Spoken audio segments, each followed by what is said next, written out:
Il a vu le cœur des hommes. Il a vu la méchanceté des hommes. Il a aussi vu l'amour des autres.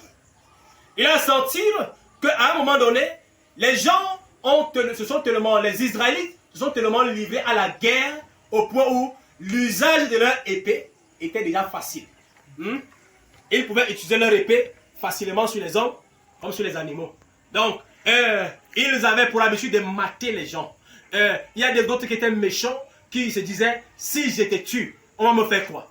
Si je casse ton bras, on va me faire quoi? Ils vivaient comme ils voulaient. Et, frères et sœurs, quand Dieu est resté, Dieu a regardé toutes les tribus de la terre, il a constaté que l'animosité était le sujet principal de tous les êtres vivants. Parce qu'en fait, on conquérait les territoires par la guerre. Vous comprenez?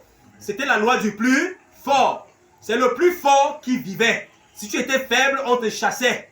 Quelqu'un venait comme ça, le territoire où tu as acquis, ou bien le territoire que ton père t'a laissé, il te fait la guerre, et soit il te chasse, soit il te tue, soit tu deviens son esclave.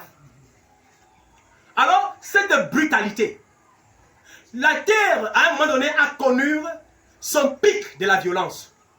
Cette brutalité a conduit les hommes au point où même entre eux, Israélites, ils ont commencé à se faire la brutalité. Ils réagissaient dans une forme de brutalité tout en imitant ceux du dehors. Ils avaient déjà l'œil sur ceux du dehors et ils les imitaient. Ils voulaient faire comme les autres.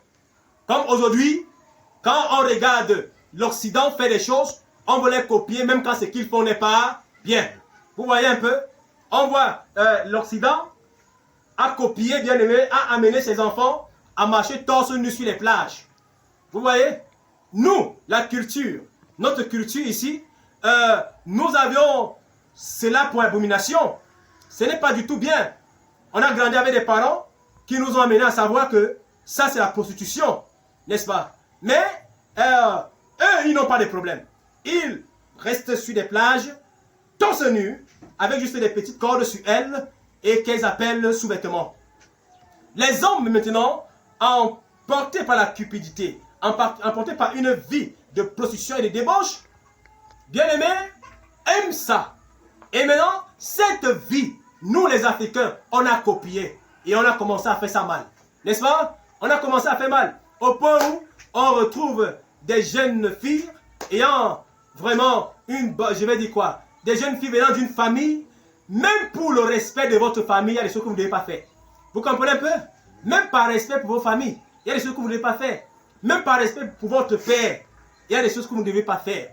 Elle va que là, torse nu sur des plages, et disant qu'elle joue une bonne vie. Elle jouisse la vie. Quand il y a une petite plage quelque part ou une piscine, elles s'en vont là-bas, elles font ce qu'on appelait pique-niquer. Est-ce que vous savez que l'ensemble de ces choses rendent gloire à Satan et met Dieu en colère? Ça met Dieu en colère parce qu'en fait ce n'est pas ce que Dieu avait prévu pour l'homme. Non, ce n'est pas ça. Et maintenant, regardons un peu. Qu'est-ce que ça nous a payé? Des viols. Des viols excessifs. Le taux de viol d'aujourd'hui est différent du taux de viol d'autrefois. Quand la femme pouvait encore s'habiller décemment. Mais aujourd'hui, tellement qu'elles sont nues. Des personnes bien aimées, animées par des démons là dehors, quand elles rencontrent des pareilles filles, elles les violent. Et quand elle va les violer, on va dire quoi à qui? On accuse qui entre les deux? Chacun est responsable. Alléluia. Chacun est responsable. Le violeur est responsable. La jeune fille qui marche nue aussi est responsable. Et je dirais même nos éducateurs sont responsables pour avoir laissé cette bassesse entrer dans notre culture. Ils n'ont pas suffisamment protégé leur population. C'est pourquoi je dirais, toi parent, qui laisse tes enfants faire n'importe quoi, tu ne serais pas en train de protéger tes enfants. Quand le pire va les arriver, tu vas accuser le voisin, tu vas accuser l'autre, mais sans savoir que tu es aussi responsable. Quand ta fille se lève de la maison qu'elle sort, son vêtement est comme, bien aimé, le sous-vêtement. Elle sort devant toi. Tout son corps est dehors. Tu lui laisses partir. Qu'est-ce que tu attends en retour? Si elle vient avec une grossesse précoce, que vas-tu dire? L'accuser, elle, tu es aussi responsable. Si on t'appelle, on dit ta fille fut violée, tu accuses qui? Celui du dehors, accuse-toi aussi. Parce que quand elle sortait nue, c'était que ça qu'elle devait amener. Vous comprenez? C'est comme ça. Et c'est vrai qu'il y a aussi des personnes là qui s'habillent décemment et vivent la même chose. Mais en fait, si l'ensemble de cela est arrivé, c'est à cause de la négligence. La négligence est la négligence des personnes qui étaient censées nous protéger et qui n'ont pas pu nous protéger.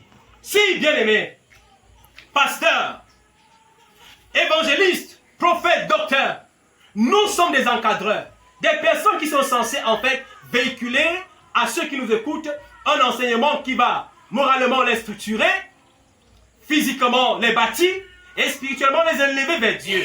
Mais si nous tolérons des pareilles choses dans nos églises, où est-ce que nous serons en train de les amener? Si le diacre peut enseigner une choriste, c'est le résultat de tout cela. Gloire à Jésus-Christ. Si le pasteur peut aller avec une sœur en Christ, c'est le résultat de tout cela. C'est parce que plein de choses sont négligées, et parce que ces choses sont négligées, ça accouche, ça enfante, bien aimé, la mort. Ça produit la mort. Gloire à Jésus-Christ.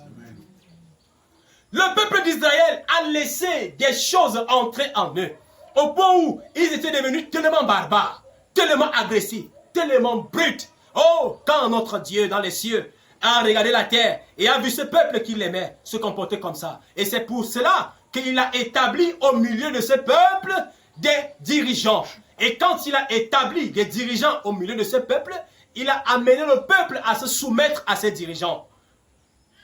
Et il a dit à Moïse, tout en disant, s'il arrive que quelqu'un tue son prochain, on doit le payer aussi par un meurtre.